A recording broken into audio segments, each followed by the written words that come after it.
সাবেক প্রধানমন্ত্রী শেখ হাসিনার পতনের পর দেশে এসেছে নানান ধরনের পরিবর্তন। দেশে প্রায় সকল রাষ্ট্রীয়, সরকারি, স্বায়ত্তশাসিত প্রতিষ্ঠানে লেগেছে পদত্যাগের হিড়িক। সেখান থেকে বাদ যায়নি দেশের ক্রীড়াঙ্গনও। দাবি উঠেছে বাংলাদেশের ফুটবল ফেডারেশনের সভাপতি কাজী সালাউদ্দিনের পদত্যাগের। তবে সালাউদ্দিন স্পষ্ট জানিয়ে দিয়েছেন তিনি পদত্যাগ করবেন না। সম্প্রতি আল্ট্রাস নামে বাংলাদেশ ফুটবল সমর্থকদের একটি সংগঠন থেকে সালাউদ্দিনের পদত্যাগের দাবি করা হয়। সংগঠনটি 2 দফায় বাফুফের সামনে গিয়ে বিক্ষোভ করে।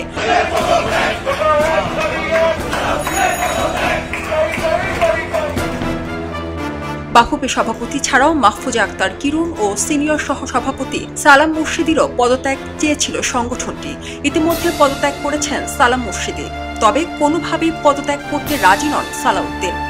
তিনি বলেছেন, আমি পদত্যাগ করব না, নির্বাচন করব। নির্বাচন করা আমার গণতান্ত্রিক অধিকার, সেটি থেকে আমাকে বঞ্চিত করবেন কিভাবে?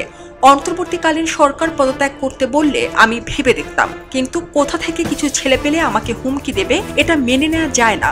ওরা আমাকে মারার হুমকি দিয়েছে, যা তারা পারে না।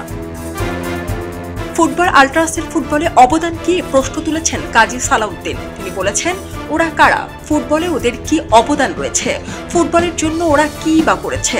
তিনি বাংলাদেশ ফুটবল আল্ট্রাসের উদ্দেশ্যে বলেন, তারা নতুন নির্বাচনের বিষয়ে দাবি করতে পারত। নির্বাচন আমরা দিয়ে দিয়েছি। নির্বাচন হওয়ার কথা আগামী 26 অক্টোবর। সালাউদ্দিন দাবি করেন তিনি কোনো অন্যায় করেননি, তাহলে কেন সরে যাবেন? সরে যাওয়ার একমাত্র পথ হচ্ছে নির্বাচন। নির্বাচনে হারলে তিনি অবশ্যই সরে যাবেন, কিন্তু তার জন্য নির্বাচন পর্যন্ত অপেক্ষা করতে হবে। তবে নিরাপত্তার জন্য প্রয়োজনে তিনি অন্তর্বর্তীকালীন সরকারের সাহায্য নেবেন। 2008 সাল থেকে বাফুফের সভাপতিত্ব করছেন কাজী সালাউদ্দিন। সারা জেরিন, খবরের কাগজ, স্পোর্টস। সবাই যখন জোয়ারে গা ভাসায়, কেউ কেউ শির দাঁড়া সোজা করে ঘুরে দাঁড়ায়। সময় যেখানে প্রতিনিয়ত হার মেনে নিতে শেখায়, কেউ কেউ চ্যালেঞ্জ ছুড়ে দেয়।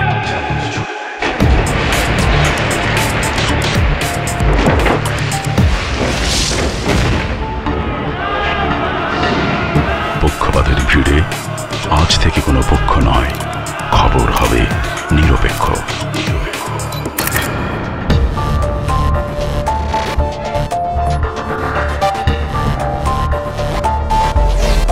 বানোয়ার তথ্যবাদ, খবর হবে নিখাদ। ভেঙে গুজবের শিক, খবর হবে নির্ভীক। এলো মুক্ত চিন্তার স্বাধীন দৈনিক খবরের কাগজ। এখন খবর হবে নিখাদ, নির্ভীক, নিরপেক্ষ।